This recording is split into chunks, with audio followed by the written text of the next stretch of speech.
मी मीराताई कदम, सकल मराठा क्रांती मोर्चा पिंपरी चिंचवड शहर समन्वयक व आयोजक, तसेच एक मराठा।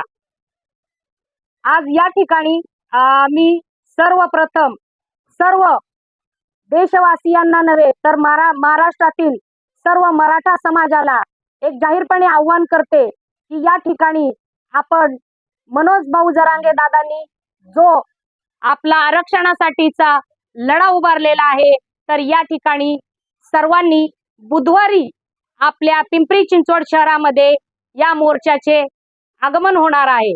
तरी या मोर्चाच्या आगमनाच्या स्वागतासाठी आपण पिंपरी चिंचवड मधून सर्व नागरिकांनी या ठिकाणी लाखोंच्या संख्येने त्यांना पाठिंबा देण्यासाठी यायचे आहे, हे मी जाहीर आवाहन करते।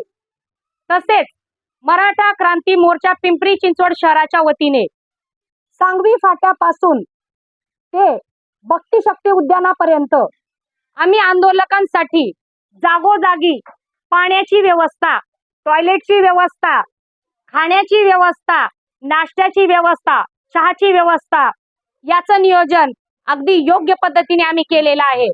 यात मराठा समाज आणि इतरही समाज बांधव असतील, इतर सामाजिक संस्था असतील, इतर सामाजिक घटक असतील, तर यांनीही आम्हाला भरपूर असा चांगला प्रतिसाद दिलेला आहे आणि आम्हाला पाठिंबा दिलेला आहे।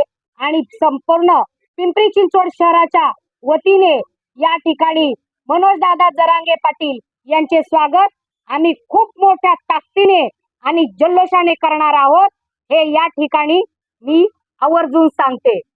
मराठा आरक्षणाविषयी तुम्ही सरकारला काय आवाहन करता? या ठिकाणी मराठा आरक्षणाविषयी मी या सरकारला, या झोपी गेलेल्या सरकारला एकच आव्हान करेन की सरकार आता जागे व्हा। हे मराठ्याचं जे भगवं वादळ पेटून उठलेलं आहे, या ठिकाणी हे वादळ मुंबईच्या दिशेने निघालेलं आहे आणि हे वादळ जर मुंबईत जाऊन धडकलं तर हे भगवं वादळ या सरकारला नेस्तनाबूत केल्याशिवाय राहणार नाही आणि हे भगवं वादळ या ठिकाणी या सरकारला झेपणारही नाही आणि पेलणारही नाही। तर या सरकारने वेळीच डोळे उघडावेत, आपल्या डोळ्यावरची पट्टी काढावी आणि या ठिकाणी मराठ्यांना 50% आतून ओबीसी प्रवर्गामधूनच कायमस्वरूपी टिकणारं आरक्षण द्यावं, हे या ठिकाणी मी सकल मराठा क्रांती मोर्चा पिंपरी चिंचवड शहराच्या वतीने या सरकारला जाहीर असे आवाहन करते।